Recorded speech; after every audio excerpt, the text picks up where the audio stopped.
함께 우리 기도하도록 하겠습니다.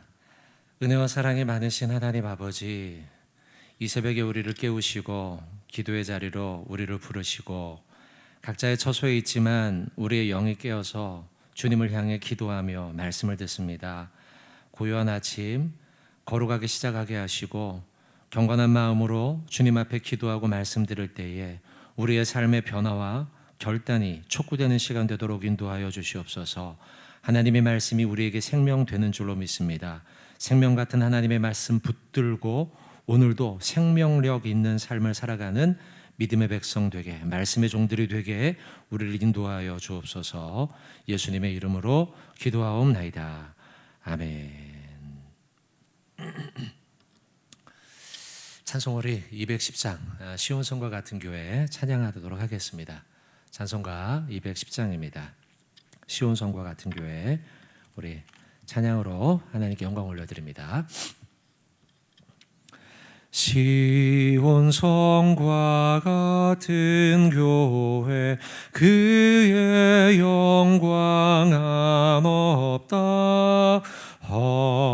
허락하신 말씀대로 주가 친히 세웠다.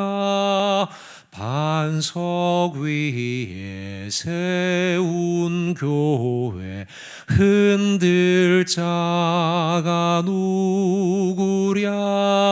모든 원수 애워싸도 아무 근심 없도다.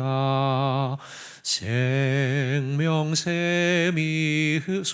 솟아나와 모든 성도 마시니 언제든지 흘러넘쳐 부족함이 없도다. 이런 물이 흘러가니 목마를 자 누구랴. 주의 은혜 풍족하여 넘치고도 넘친다. 주의 은혜 내가 받아 시온 백성 되는 때 세상 사람 비방해도 주를 찬송하리라. 세상 헛된 모든 영광 아침 안개 같으나 주의 자녀 받을 복은 영원 무궁하도.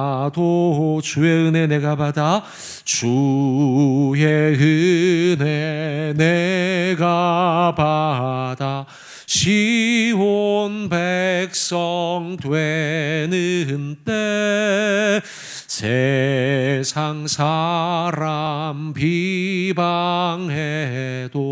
주를 찬송하리라. 세상 헛된 모든 영광 아침 안개 같으나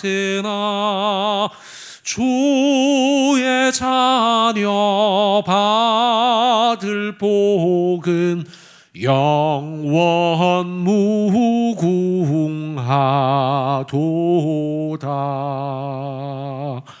아멘.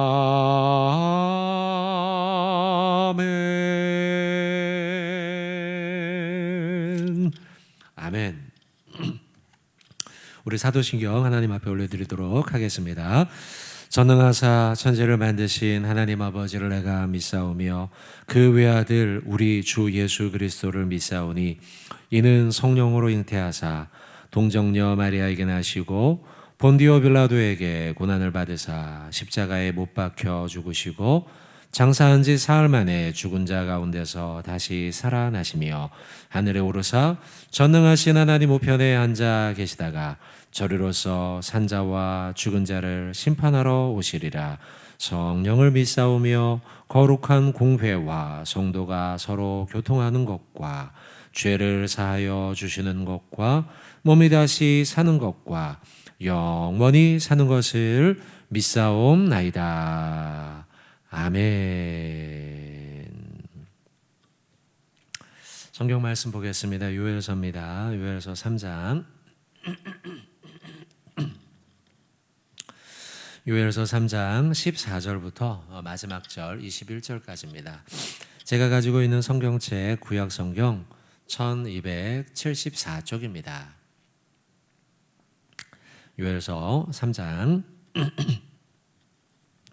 14절부터 21절까지입니다.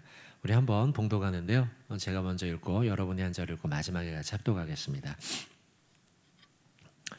사람이 많음이여 심판의 골짜기에 사람이 많음이여 심판의 골짜기에 여호와의 날이 가까우미로다. 해와 달이 캄캄하며 별들이 그 빛을 거두는도다. 여호와께서 시온에서 부르짖고 예루살렘에서 목소리를 내시리니 하늘과 땅이 진동하리로다. 그러나 여호와께서 그의 백성의 피난처 이스라엘 자손의 산성이 되시리로다. 그런즉 너희가 나는 내 성산 시온에 사는 너희 하나님 여호와인 줄 알 것이라. 예루살렘이 거룩하리니 다시는 이방 사람이 그 가운데로 통행하지 못하리로다. 그날에 산들이 단 포도주를 떨어뜨릴 것이며 작은 산들이 젖을 흘릴 것이며 유다 모든 시내가 물을 흘릴 것이며 여호와의 성전에서 샘이 흘러 나와서 시딤 골짜기에 대리라. 그러나 애굽은 황무지가 되겠고 에돔은 황무한 들이 되리니 이는 그들이 유다 자손에게 포악을 행하여 무주한 피를 그 땅에서 흘렸음이니라. 유다는 영원히 있겠고 예루살렘은 대대로 있으리라. 같이 읽겠습니다. 내가 전에는 그들의 피 흘림 당한 것을 갚아주지 아니하였거니와 이제는 갚아주리니 이는 여호와께서 시온에 거하심이니라. 아멘. 네, 요엘서 3장 14절부터 21절까지의 말씀, 이제 요엘서의 마지막입니다. 요엘서 마지막 말씀을 같이 나누고 있습니다. 오늘 두 가지 말씀 좀 나누려고 합니다. 첫 번째는요, 교회, 우리 성도, 교회, 이 교회와 성도, 하나님의 백성들이 견고하게 서는 방법은, 비결은 우리가 거룩을 견지하는 것이다 라는 말씀을 좀 드리고 싶습니다. 그러니까 우리 여러분들, 저와 여러분들이 이 세상 가운데 견고하게 신앙의 삶을 살아가는 비결은, 이 땅을 살아가는 비결은 바로 거룩함을 견지하는 거라는 거예요. 거룩한 삶을 추구해야 한다는 것이죠. 그럴 때 저와 여러분의 신앙과 또 교회가, 하나님의 백성들의 공동체가 견고하게 설 수 있다는 겁니다. 또 두 번째는 하나님의 심판의 날, 이제 선지서들은 그날을 여호와의 날 이렇게 이제 표현하거든요. 요엘서도 그렇게 표현하죠. 여호와의 날, 심판의 날. 그날이 가까워 올수록 악인의 세력은 득세한다는 거예요. 그런 거 있잖아요. 마지막에 더 막 발아가는 것처럼. 예수님이 이제 재림하시는 때도 그렇잖아요. 이 사단이 이 공중 권세를 잡고 세상을 막 흔들며 더 그들의 권세가 커지는 것처럼 보이잖아요. 그렇게 될 것이라고 말씀하잖아요. 마찬가지예요. 지금 우리가 볼 말씀 가운데도 마지막 날이 가까울수록 악인의 세력은 더욱더 커지고 왕성해진다는 것이죠. 그러니 우리 그리스도인들이 악한 세력이 커지는 것에 두려워하거나 아니면 그들이 힘을 더 가지는 것으로 인해서 잘 되네 저들이, 이런 생각으로 부러워하거나 그럴 필요가 없다는 거예요. 결국 그러면 그럴수록 새벽은 가까웠다는 것이죠. 자, 우리 먼저 첫 번째, 교회가 견고하게 서는 것, 성도가 견고하게 서는 길은 거룩을 견지하는 것이다 라는 말씀을 좀 먼저 볼게요. 먼저 17절 말씀이에요. 17절에 그런즉 너희가 나는 내 성산 시온에 사는 너희 하나님 여호와인 줄 알 것이라. 예루살렘이 거룩하리니 다시는 이방 사람이 그 가운데로 통행하지 못하리로다. 이렇게 이제 말씀하고 있죠. 뒷부분 중반부터 말씀이에요. 17절에 예루살렘이 거룩하리니 17절 예루살렘이 거룩하리니 다시는 이방 사람이 그 가운데로 통행하지 못할 것이다 라는 말씀. 이 요엘서의 배경이 이제 제가 요엘서 1장 시작할 때 배경에 이제 두 가지의 설이 있다고 말씀드렸죠. 이제 하나는 이제 유다 왕국이 이제 잔존하고 있던 때였고요. 아달랴 이후에 요아스. 그리고 또 한 가지는 바벨론 포로 이후의 시기일 것이다. 이제 그렇게 말씀을 드렸는데요. 특별히 바벨론 포로기 이후라고 우리가 생각을 한다면 17절의 말씀에 예루살렘이 거룩하리니 다시는 이방 사람이 그 가운데로 통행하지 못한다. 이방 사람이 그 가운데로 통행하지 못한다는 말씀이 바벨론의 점령, 아수르의 점령 등등등 이방 국가가 이스라엘을 통치하고 이 땅 가운데 점령하고 있는 것을 우리가 충분히 이해할 수가 있죠. 이방 사람이 이미 그렇게 했다는 거예요. 통행하고 그 가운데서 점령하고 했다는 거죠. 근데 이제 다시는 17절 끝에 다시는 이방 사람들이 그 가운데로 통행하지 못할 것이다는 거예요. 예루살렘 그 땅 가운데 다시는 그런 일이 없이 견고한 나라가 될 거라는 거예요. 견고한 나라, 견고한 하나님의 백성, 견고한 공동체가 될 거라는 거예요. 근데 비결이 뭡니까? 나오죠. 예루살렘이 무엇하리니? 거룩하리니. 예루살렘이 거룩해졌기 때문에 이제는 더 이상 이방 사람들이 그 가운데로 통행하거나 점령하거나 이렇게 하지 못하게 될 거라는 거예요. 여러분 예루살렘 한번 생각해 봅시다. 예루살렘은요, 여러분 원래 예루살렘은 하나님의 영광과 임재가 있는 장소였죠. 하나님의 성전이 있고 그곳에 제사가 드려지고 예배가 드려지고 하나님의 거룩과 영광과 임재가 있는 땅이란 말이죠. 원래부터 그런 땅이라는 거죠. 그런데요, 여기서 우리가 한 가지 알아야 될 것은 장소 자체가 하나님의 영광과 임재를 보장하지는 않는다는 거죠. 그 장소 자체, 예루살렘이라는 장소 자체가 하나님의 영광을 담보하거나 하나님의 임재를 담보하지는 않는다는 거예요. 여러분들, 이 말씀을 통해 우리가 알아야 될 것은 무엇이냐면 아무리 하나님의 영광과 임재가 전통적으로 있었던 장소라 할지라도 결국 전쟁이 벌어지고 하나님의 성전이 회파되고 무너지고 그런 일이 벌어졌지 않습니까? 이 문제가 해결되기 위해서 오늘 17절이 우리에게 주는 도전은 무엇이냐? 예루살렘이 거룩해야 한다는 거죠. 이것을 우리의 말씀에 적용해 봅시다. 여러분, 우리 성도들의 삶이 견고해지고 사단의 시험으로 넘어지거나 유혹받지 않기 위해선 우리가 해야 할 일은 무엇인가? 거룩한 삶을 견지해 나가야 한다는 거예요. 우리의 삶으로 실천해내야 된다는 거예요. 경건의 삶을 추구하고 말씀을 보고 기도하고 예배하고 그 말씀대로 살아가기로 결단하고 이런 거룩한 삶을 추구해야 한다는 것이죠. 그럴 때 우리의 삶이 흔들리지 않는 예루살렘과 같은 하나님의 거룩한 성도의 삶이 된다는 것이죠. 교회도 마찬가지입니다, 여러분. 왜 교회가 여러분 무너질까요? 왜 교회가 여러분, 우리 주변에 교회가 많잖아요, 여러분들. 여러분 주변에 있는 이 교회들, 뭐 양천구나 아니면 또 강서구나. 여러분 우리 주변에 보면 넘어지거나 무너지는 교회들이 소식들이 간혹 들릴 때가 있지 않습니까? 참 아픈 일이죠. 가슴 아픈 일이죠. 그런데 여러분 왜 그 교회가 넘어질까요? 생각해 보셨어요? 표면적으로 여러 가지 사건들이 있었죠. 뭐 목사님의 문제라든지 아니면 성도들의 다툼이라든지 아니면 뭐 교회가 뭐 건축을 했는데 재정적으로 물질의 어려움이라든지 등등등 아니면 뭐 세상 재판에 막 이게 교회가 결부되었다든지 아니면 교회가 파가 갈렸다든지 여러분 왜 표면적으로 이런 문제지만 왜 이런 일이 벌어진 걸까요? 그 속을 잘 들여다봐야 됩니다. 그 그 속을 잘 들여다보면 결국 무엇이 문제냐면 그 교회 가운데 거룩이 상실되었다는 거예요. 거룩이 상실됨으로 인해서 그 교회에 속해 있는 구성원들, 성도들이죠. 그 성도들이 경건의 삶을 추구하지 않아요. 여러분, 교회가 무너지고 분란이 일어난 교회들 치고요, 예배가 살아있는 교회 본 적 있습니까?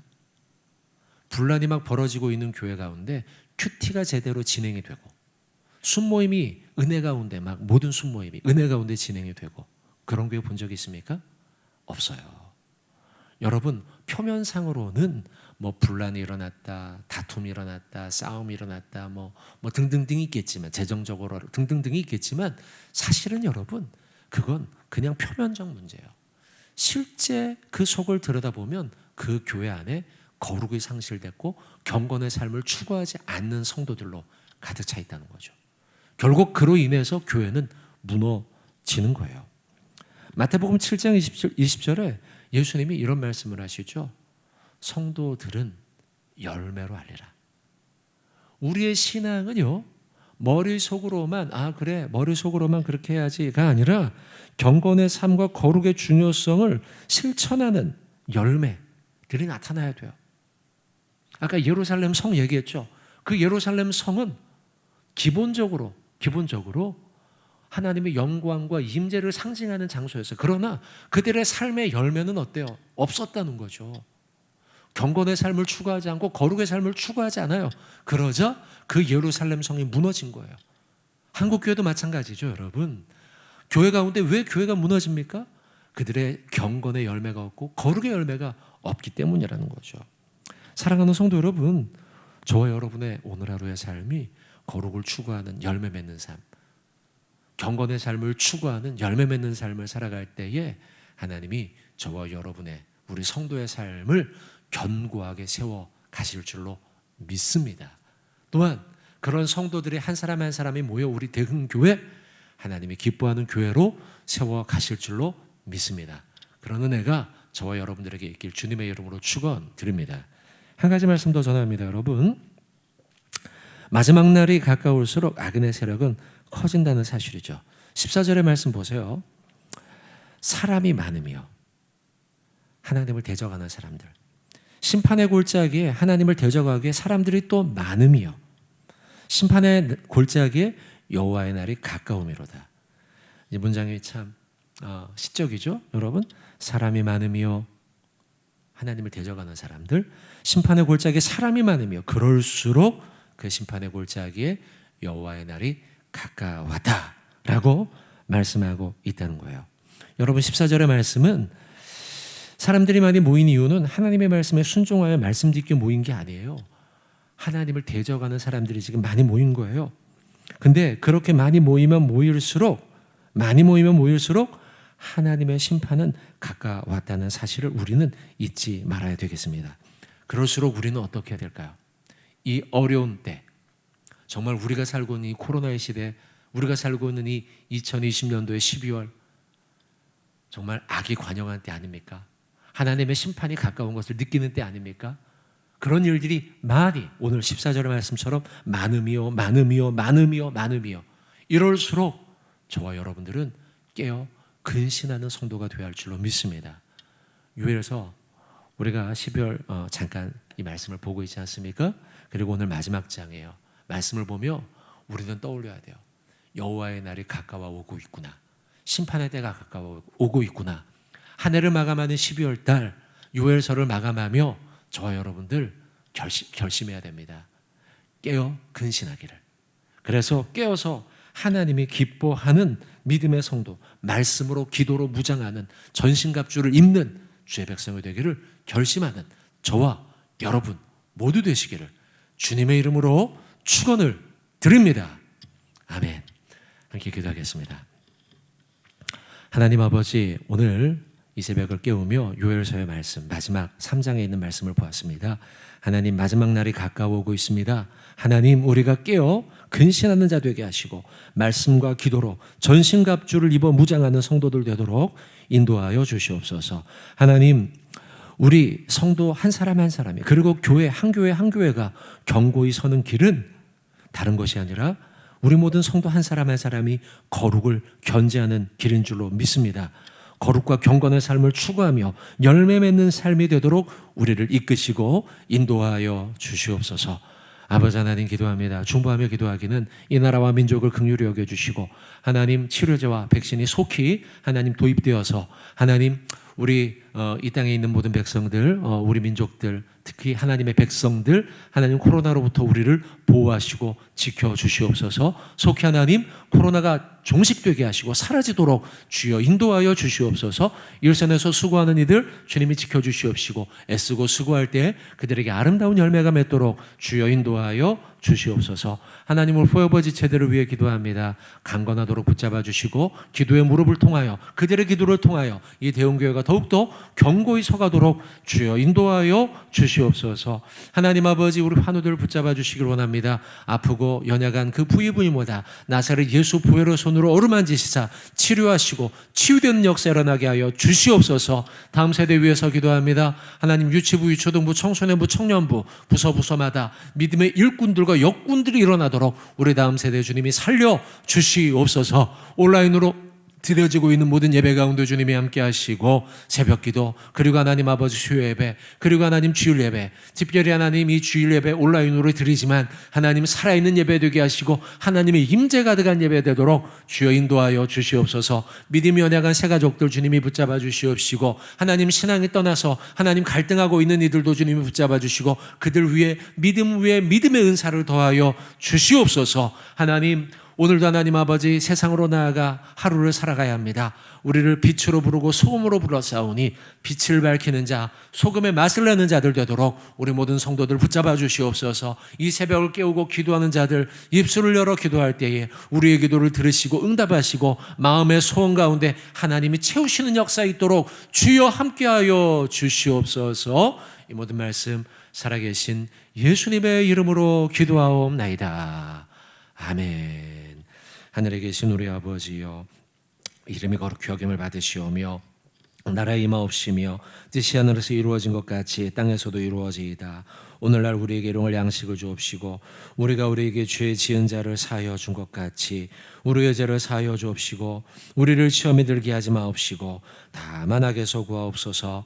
대개 나라와 번세와 영광이 아버지께 영원히 있사옵나이다. 아멘.